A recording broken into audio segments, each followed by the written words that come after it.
I'm Tony Little and I work for Organic Centre Wales, and a big part of our job is talking to people about organic food and farming. We do that in various ways. We've run PR campaigns, we work with schools and we work with colleges, but in this particular video we're going to focus on working with community groups of one sort or another. Now, some of the things that we are in this video we've supported ourselves, and in other cases we're just telling you about things that are already going on. Either way, we hope that it will show you the power of working with communities and encourage you to get involved. Hi there, I'm Sam Holt and I manage Riverside Community Garden. I've been here now for 13 months, managing the volunteers, the activities and the groups that come and visit the garden. The reason I got involved is because I'm very passionate about growing, reducing food poverty in Cardiff and enhancing people's skills and knowledge of sustainable growing techniques. Initially the garden opened as very much an outreach tool for Riverside Community Market Association, who had a farmers market in Riverside. It was an outreach tool to try and improve the knowledge and the skills of people from Riverside and a way to give back to the community. There's something unique about Riverside Community Garden. Unlike some community gardens, we're not a niche project. We're open, our doors are completely open to anybody who wishes to get involved. So there's a really good social aspect around it. You're mixed with people you wouldn't necessarily mix with in everyday life. It's a very relaxed and calm environment. There's plenty of opportunity to learn different kinds of skills. We're quite established. We've been going 9 years now, so we have everything from growing to building, sustainable agriculture, horticultural lessons, and just so many different broad array of activities for people to do that they just enjoy. There's always something.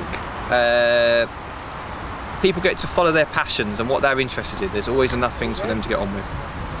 One of the most effective ways to work with communities is to link up with existing community groups, such as transition towns or perhaps housing associations. I'm treasurer of a fledgling transition town group in Abergavenny. We've been going about a month now. Our brief is to encourage resilience and sustainability and awareness of issues around those points within Abergavenny and get people working together towards a more sustainable environment and community here. We haven't initiated groups as such. We have picked up on groups that are already working within Abergavenny, and perhaps I can mention some of those.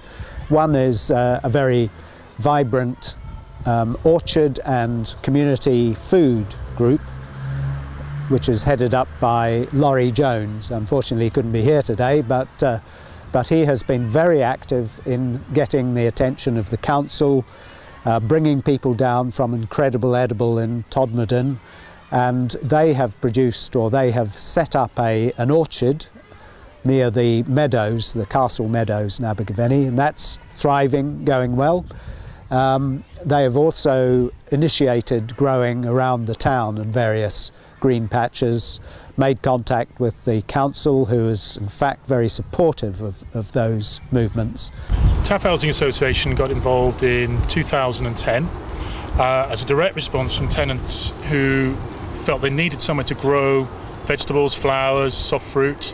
The idea being to reduce their bills, get healthy, meet more tenants, and generally be part of a growing community. What's nice about it, everyone gets on, people grow different things, they grow different ways, but they always get something out of it. They go home sort of healthy, happy, rosy-cheeked, with bags full of vegetables. It keeps, as I say, it keeps the food bills down, it's good for the social interaction, and generally the sort of the well-being of our tenants, I think. And it's a good way of Taff Housing showing that we can do something different. It's not just about housing, it's about the people behind the housing project. So some of these community groups will organise community events.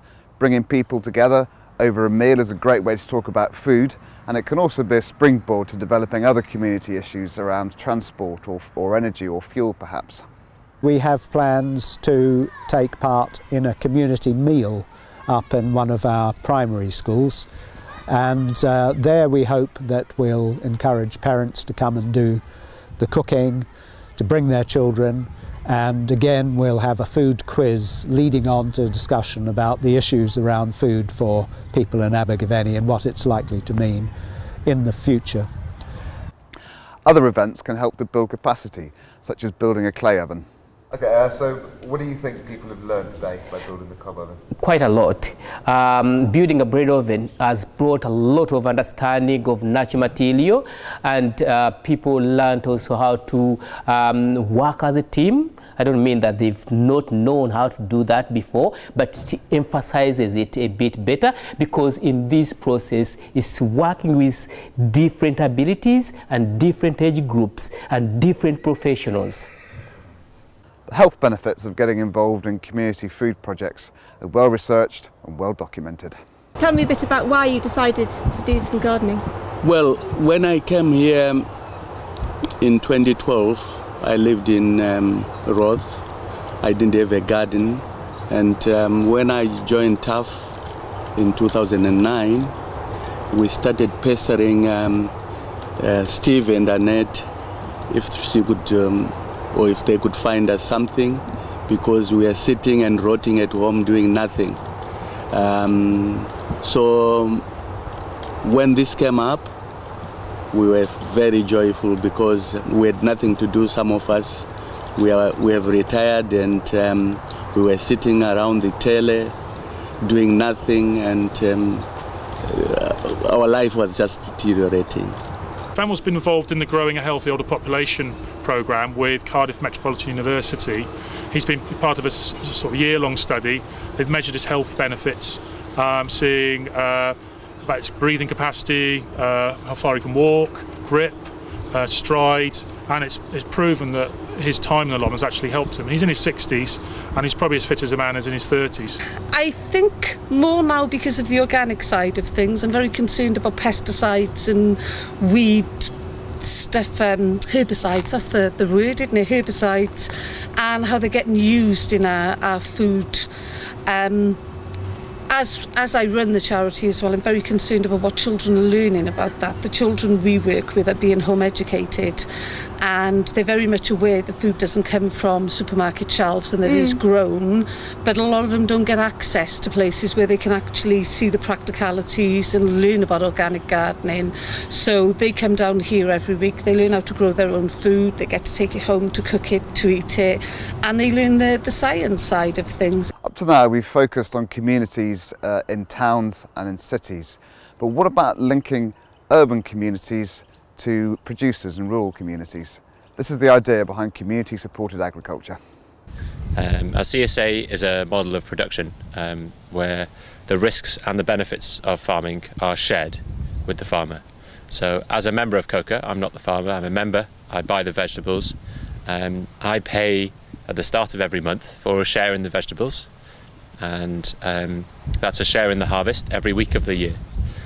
So if the farmer has, if Kaz, our grower, he has a bad year, then I will pay anyway, because I'm sharing the risks with him as well. I get to come down here to this beautiful farm every week, and I get to harvest the vegetables with the other members, with families, and meet people in St David's and around that I would never have met otherwise.